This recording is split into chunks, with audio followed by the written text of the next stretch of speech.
කොහොම ඉන්නකෝ අපිට එදිනදා ජීවිතේදී හම්බෙනවා එක එක සිද්ධීන් අර්ථ නොදැක්වෙන. හරිද? මේ අර්ථ නොදැක්වෙන සිද්ධීන් වලට අර්ථයක් දෙන්න ගණිතයේ එක්තරා ක්‍රමවේදයක් තියෙනවා. ඒකට කියන්නේ සීමාව කියලා, ලිමිට්ස්. උසස් පෙළ සංයුක්ත ගණිතයේ විෂය නිර්දේශයට අදාළව තඩි පාඩමක් තියෙනවා කලණය කියලා. ඒ කලණය කියන පාඩමය ආරම්භ වෙන්නේ මේ ලිමිට්ස් නැත්තම් සීමාව කියන කොටසින්. අපි අද මේ වීඩියෝ එකේදී සරලව සීමාව කියන එකේ අර්ථ දැක්වීම ගැන කතා කරමු. ගොඩක් ළමයි මේකේ ගණන් හදන්න දන්නවා. හැබැයි මේකේ අර්ථ දැක්වීම මොකක්ද කියන එක ගැන ගොඩක් අයට පැහැදිලි අවබෝධයක් නැහැ. මෙතනින් පස්සේ අපි වීඩියෝ මාලාවකින් යම් සීමාව කියන කොටසේ යම් කොටසක් ආවරණය කරන්න අපි උත්සාහ කරමු.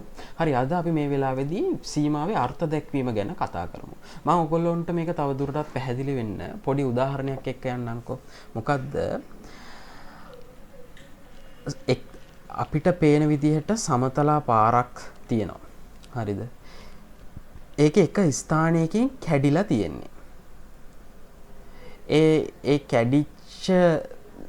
කැඩිච්ච තැන කොච්චර ගැඹුරුද කොයි වගේද කියලා අදහසක් නෑ. ආයිත් ඊට පස්සේ සමතලා පොළොවක් තියෙනවා. ඔයා හිතන්නකෝ මේකේ මොකක් හරි මේ මඩ වතුරකින් පිරලා තියෙනවා කියලා හිතන්නකෝ.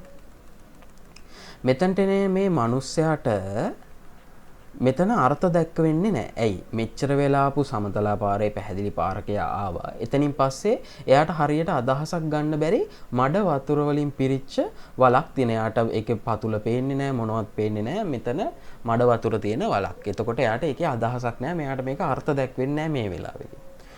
මෙයා මොකද කරන්නේ? මේ යූරේ ඉඳන් මෙයාගේ මේ පැත්තේ ඉඳන් කෝටු කෑලි, ගල් කෑලි දාලා බලනවා මේක කොච්චරක් ගැඹුරුද කියලා. හරි, යාට දල අදහසක් එනවා මේ වෙලාවේ මේ වගේ ගැඹුරක් මෙතන තියෙනවා. හරි, මට යන්න පුළුවන්. හැබැයි යාට අදහසක් නැහැ එහා පැත්තේ කොනේ ඉඳන් බැලුවාම ඒ පැත්තේ කොයි වගේ දෙයක්ද තියෙන්නේ කියලා. එයා උදව්වට තව කෙනෙක්ව ගෙන්න ගන්නවා. හරිද? එයා ගෙන්නලා එයාටත් කියනවා අර විදිහට කෝටු කෑලි, ගල් කෑලි දාලා මේ බොර වතුරේ කොයි වගේ ගැඹුරක් තියෙනවද කියලා බලන්න. එයාටත් එන්නේ හරි. අපිට මේකේ වතුරේ අඩිය තියලා යන්න පුළුවන්, ප්‍රශ්නයක් නැහැ කියලා උත්තර නිගමනයකට එනවා. ඔන්න මේ වගේ සිද්ධියක් තමයි මොකද්ද?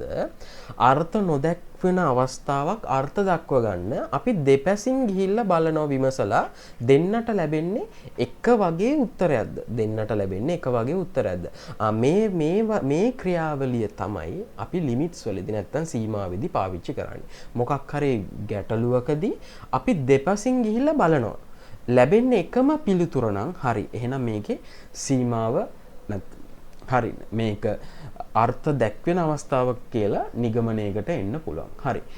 අපි මෙතනින් පස්සේ ඊළඟ වීඩියෝ එකේදී අපි තව දුරටත් ඉන් ඩීටේල් සීමාව ගැන කතා කරමු. ඉන් ඩීටේල් සීමාව ගැන කතා කරමු.